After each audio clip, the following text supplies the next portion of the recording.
Maud Page, welcome to Stateline. Thank you for having me. Well, you're the first female director in the gallery's 154-year history. Why has it taken so long for a woman to be appointed? Well, look, that's a good question, and I guess I can't answer that. All I can say is that I'm absolutely thrilled to be the first woman.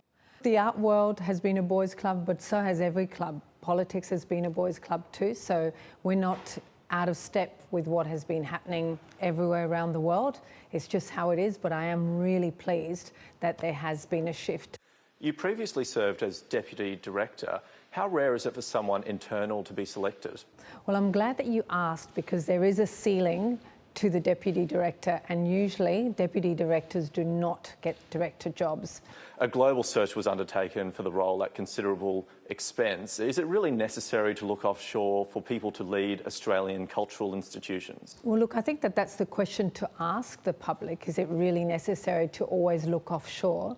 In my case, there was an international search, but to be honest, I'm really pleased that there was, because then I do know that I was picked with huge competition, and we all know kind of external things are shinier, the diamond is shinier outside. So I'm really, really pleased that in this occasion the committee chose to look within. What's been your biggest challenge in the role so far?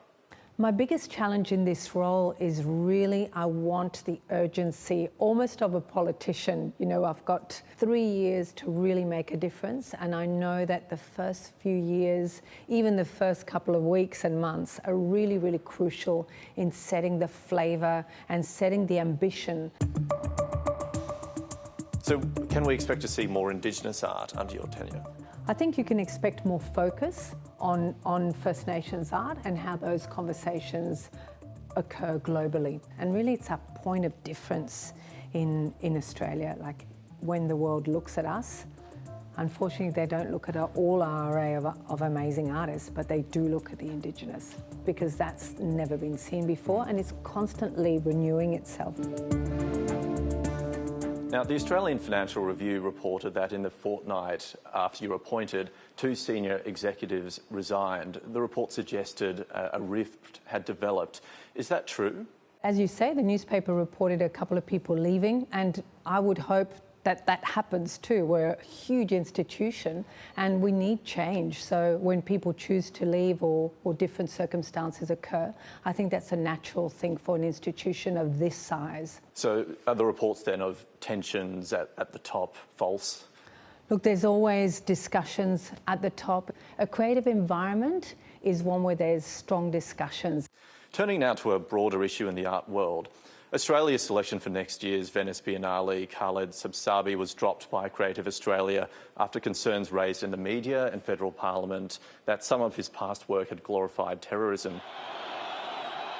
Why is the Albanese government allowing a person who highlights a terrorist leader in his artwork to represent Australia on the international stage at the Venice Biennale? I agree with you that any glorification of the Hezbollah leader Nasrallah is inappropriate. Do you think the decision to drop him undermines the principle of artistic freedom?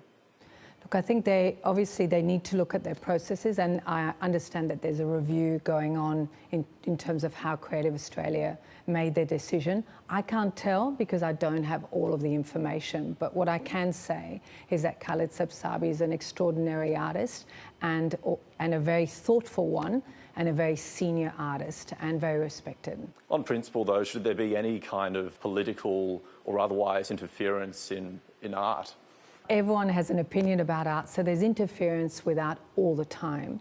And so I think it's up to us as institutions and as leaders to make sure we navigate that very carefully, to bring people on board when we need to, and to have the difficult discussions when they're needed as well.